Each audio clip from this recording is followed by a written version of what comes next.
In a small town surrounded by rolling hills lived two childhood friends, Daniel and Peter.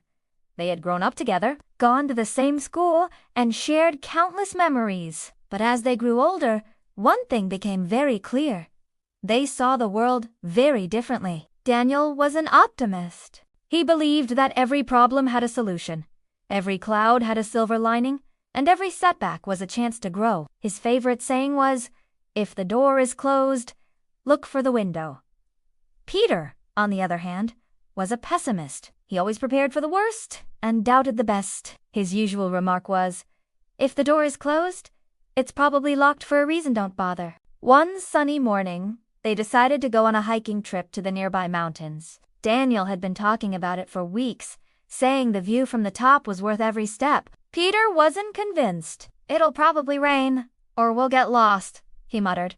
But he still agreed to come mostly because Daniel insisted. The journey began smoothly. The sun shone, birds chirped, and the air smelled of pine. Daniel admired the flowers along the path and pointed out how beautiful everything was. Peter noticed the rocks that could make them trip and the buzzing insects that might bite. Halfway up the trail, dark clouds began to gather.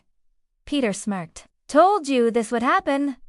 Daniel just smiled. "A little rain will make it more adventurous." Soon, heavy drops fell, and the path turned muddy. Peter complained, "We should turn back before it gets worse." But Daniel encouraged him.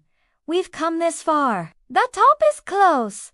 Then they reached a narrow bridge over a rushing stream. The wooden planks looked old, and Peter froze. "This is dangerous. We're going to fall." Daniel tested the bridge with one foot. It creaked, but it held.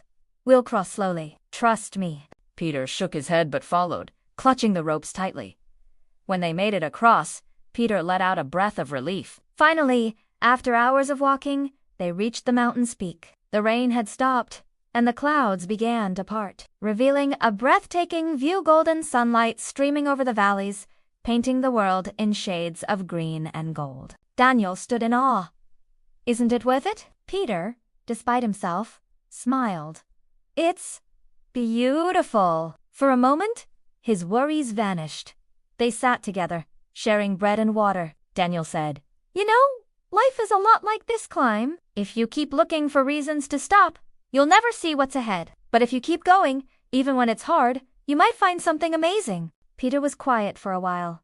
"Maybe you're right. I spend so much time thinking about what could go wrong that I forget about what could go right." On the way back, Peter noticed the flowers Daniel had admired earlier. He even pointed out how fresh the air smelled after the rain. Daniel grinned but didn't say anything. He knew his friend was starting to see things differently. From that day on, Peter didn't turn into an instant optimist, but he tried to be more open to possibilities. And Daniel, while still cheerful, learned that sometimes caution could be useful too. Their friendship grew stronger, not because they became the same, but because they learned from each other. Daniel brought light into Peter's cloudy days, and Peter reminded Daniel to look where he stepped. And so, the two friends continued their journey through life, one carrying hope, the other carrying caution, each better, because the other was by his side.